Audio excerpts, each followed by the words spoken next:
का स्वागत। हमारे साथ हम आपके साथ अर्जुन तिवारी। आज हम बहुत ही महत्वपूर्ण विषय पर बात करेंगे और बता दें, क्योंकि काफ़ी दिनों बाद व्यस्तता होने के कारण आप लोगों से रूबरू नहीं हो पाते हैं। आज बात करेंगे हम ईर्ष्या के ऊपर कि आखिर ईर्ष्या आप लोग करते ही क्यों हैं। क्योंकि ईर्ष्या का कोई बनता नहीं है कि आप किसी से ईर्ष्या करें, क्योंकि ईर्ष्या द्वेष आपको अपनी अंतरात्मा में ही जलाने का काम करेगा।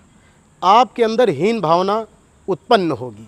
इसीलिए अगर कोई बढ़ रहा है तो उससे ईर्ष्या द्वेष करना बिल्कुल उचित नहीं है, इसलिए कि आप उसके कर्मों को देखिए।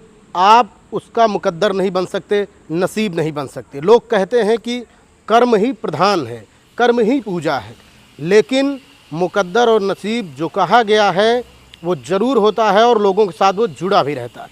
तो आप ये देखिए कि वो किस तरह से बढ़ रहा है और कैसे आगे निकल रहा है, उसकी मेहनत को देखिए।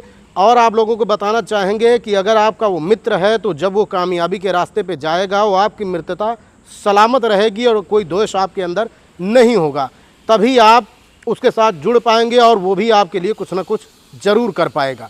इसलिए कोई बढ़ रहा है तो उसको बढ़ने दीजिए, पैर पकड़ने का प्रयास मत करिए, क्योंकि गड्ढा आप किसी और के लिए खोदेंगे, वो आपके लिए ही बन के आएगा सामने। इसीलिए हम निवेदन करना चाहते हैं कि भाई भी बढ़ रहा है तो उससे भी ईर्ष्या मत करिए। हमने देखा है कि ईर्ष्या हर व्यक्ति के अंदर होती है, बस उसको बाहर नहीं आने देना है, उसको अंदर ही समाप्त कर देना है और सद्भावना के साथ जुड़िए।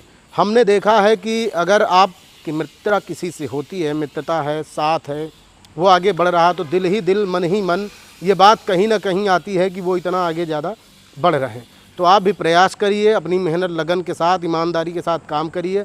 आप भी ज़रूर बढ़ेंगे और उन बुलंदियों को छुएंगे, क्योंकि बिल्कुल बात सच है कि जो मेहनत के संघर्ष के पथ पर चला है, मंजिल सफलता की उसके कदमों में आई है।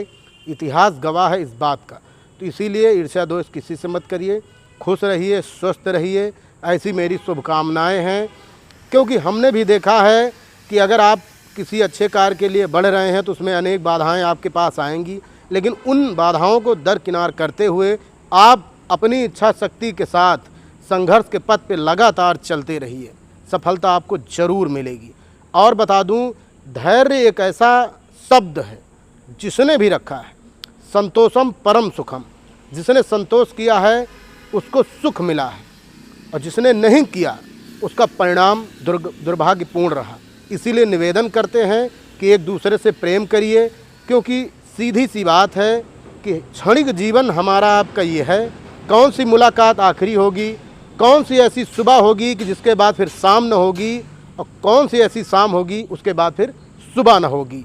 इसीलिए प्रेम भाव से रहिए, स्वस्थ रहिए, और किसी के प्रति दिल में आप मानव हैं, कोई जानवर नहीं हैं। जानवरों में भी प्रेम होता है, आप देखेंगे, लेकिन मानव में न जाने ऐसी समाज में क्या फैलता जा रहा है कि लोगों के अंदर एक दूसरे को गिराने में ही उनको मज़ा आने लगा है।